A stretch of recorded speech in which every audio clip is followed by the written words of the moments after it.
I was working late one evening when I overheard my wife talking on the phone. Her voice was low, almost a whisper, but the words cut through me like a blade. She said, "He thinks he's the only one, but I'm still seeing my boss for benefits." At first, I froze, convinced I must have misheard. But she laughed softly after saying it, and I knew I hadn't imagined a thing. My chest tightened, and my stomach turned. The woman I trusted, the one I had built my life with, was openly mocking me behind my back. That night I pretended nothing was wrong. She came home, smiled at me, and kissed me on the cheek as if everything was normal. I sat there, staring at her, wondering how long she had been living this double life. Every smile, every hug, every sweet word now felt like a carefully crafted lie. I wanted to explode and confront her, but I knew if I did, I would lose the chance to uncover the whole truth. The next few days, I quietly observed her. She seemed to get more calls from work, stayed late more often, and guarded her phone like it was her lifeline. The pieces fit together perfectly. My wife wasn't just betraying me emotionally. She was using me as a cover while reaping benefits from her boss. The realization filled me with anger, but also with cold determination. I decided to gather proof. I went through our shared credit card statements and noticed strange charges. Expensive dinners at places I had never been with her, hotel transactions that didn't line up with any trips we had taken together, and gifts I had never received. Each line item was another dagger to my heart, but it also gave me strength. I wasn't going to confront her with just suspicion. I wanted undeniable evidence. One Friday night, she told me she'd be working late again. Instead of questioning her, I simply nodded. As soon as she left, I followed. My heart pounded as I trailed her car through the city. She wasn't headed toward her office but to a luxury hotel downtown. I parked a few blocks away and watched as she walked inside, smiling like a teenager in love. Minutes later, her boss arrived. They greeted each other warmly before heading inside together. My blood boiled, but I stayed calm.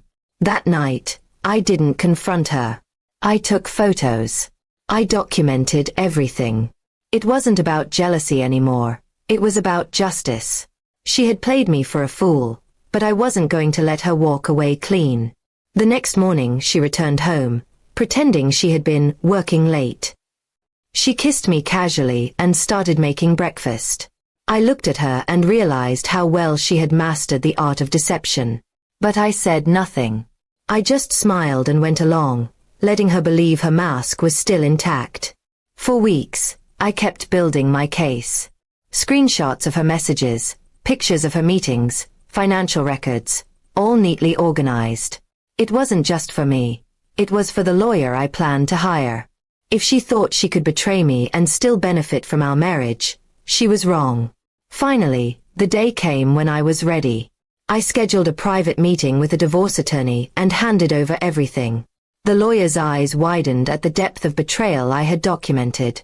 "You've built an airtight case," he said. Those words gave me a sense of control I hadn't felt in months. That evening, when my wife returned home, I sat at the table with the folder of evidence. She smiled and asked what was wrong. I slid the folder toward her without saying a word. As she opened it and saw the pictures, the screenshots, the receipts, her face drained of color. For the first time, she couldn't find words to spin her lies. "You thought I wouldn't find out," I said quietly. "But I know everything. And now, so will everyone else who matters." She stammered, trying to explain, but every excuse sounded hollow. The woman who once mocked me for being blind now sat trembling, caught in the trap she had set for herself. I told her the marriage was over. No second chances. No forgiveness. She had taken my trust and shattered it for selfish gain. As she begged, I calmly explained that the lawyer already had the case, and soon the courts would know. Her benefits had come at the cost of her future. When the divorce proceedings began, she realized how much she had lost. Her boss wanted nothing to do with her once the scandal became public. Her reputation, her job, her comfort, all gone.